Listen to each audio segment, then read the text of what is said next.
Looking back at the 21-year-old that I was at graduation is a slightly uncomfortable experience for the 42-year-old that she has become. Half my lifetime ago, I was striking an uneasy balance between the ambition I had for myself and what those closest to me expected of me. I was convinced that the only thing I wanted to do, ever, was write novels.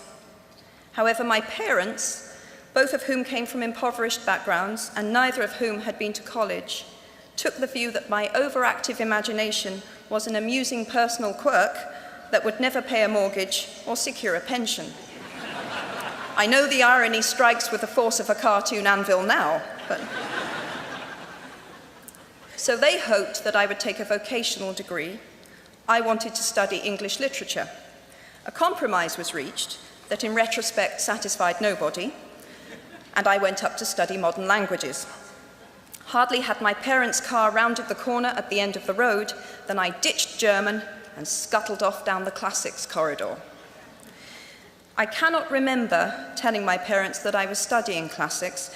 They might well have found out for the first time on graduation day. Of all the subjects on this planet, I think they would have been hard put to name one less useful than Greek mythology when it came to securing the keys to an executive bathroom. Now, I would like to make it clear in parenthesis that I do not blame my parents for their point of view. There is an expiry date on blaming your parents for steering you in the wrong direction.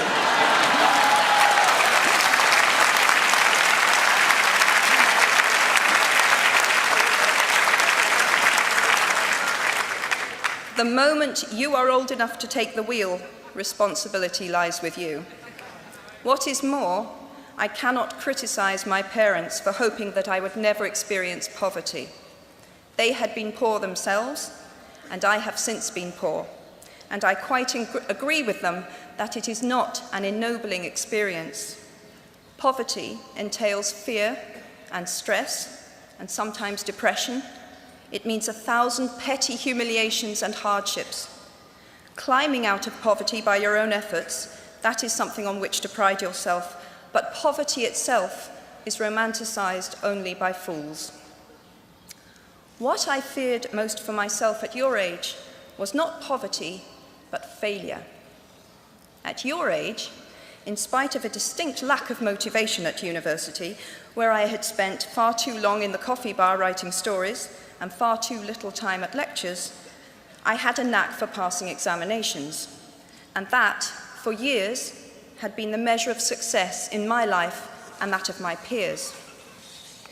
Now, I am not dull enough to suppose that because you are young, gifted, and well-educated, you have never known heartbreak, hardship, or heartache.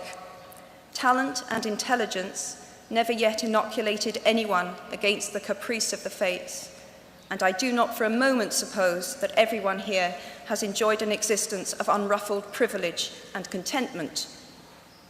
However, the fact that you are graduating from Harvard suggests that you are not very well acquainted with failure.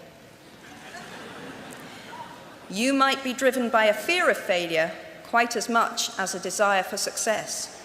Indeed, your conception of failure might not be too far removed from the average person's idea of success. So high have you already flown.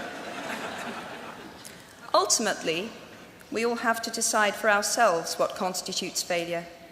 But the world is quite eager to give you a set of criteria if you let it.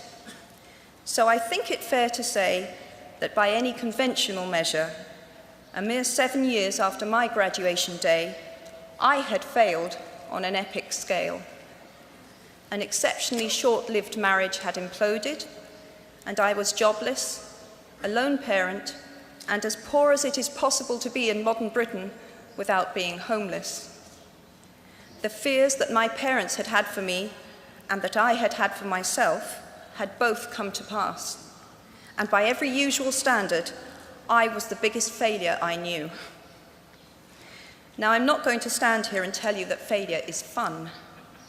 That period of my life was a dark one, and I had no idea that there was going to be what the press has since represented as a kind of fairy tale resolution. I had no idea then how far the tunnel extended, and for a long time, any light at the end of it was a hope rather than a reality. So why do I talk about the benefits of failure? Simply because failure meant a stripping away of the inessential. I stopped pretending to myself that I was anything other than what I was, and began to direct all my energy into finishing the only work that mattered to me. Had I really succeeded at anything else, I might never have found the determination to succeed in the one arena where I believed I truly belonged. I was set free because my greatest fear had been realized, and I was still alive, and I still had a daughter whom I adored, and I had an old typewriter and a big idea. And so rock bottom became the solid foundation on which I rebuilt my life. You might never fail on the scale I did, but some failure in life is inevitable. It is impossible to live without failing at something, unless you live so cautiously that you might as well not have lived at all, in which case you fail by default. Failure gave me an inner security that I had never attained by passing examinations. Failure taught me things about myself that I could have learned no other way. I discovered that I had a strong will and more discipline than I had suspected. I also found out that I had friends whose value was truly above the price of rubies. The knowledge that you have emerged wiser and stronger from setbacks means that you are, ever after, secure in your ability to survive. You will never truly know yourself or the strength of your relationships until both have been tested by adversity. Such knowledge is a true gift, for all that it is painfully won, and it has been worth more than any qualification I ever earned. So given a time turner, I would tell my 21-year-old self that personal happiness lies in knowing that life is not a checklist of acquisition or achievement. Your qualifications, your CV, are not your life, though you will meet many people of my age and older who confuse the two. Life is difficult and complicated and beyond anyone's total control, and the humility to know that will enable you to survive its vicissitudes.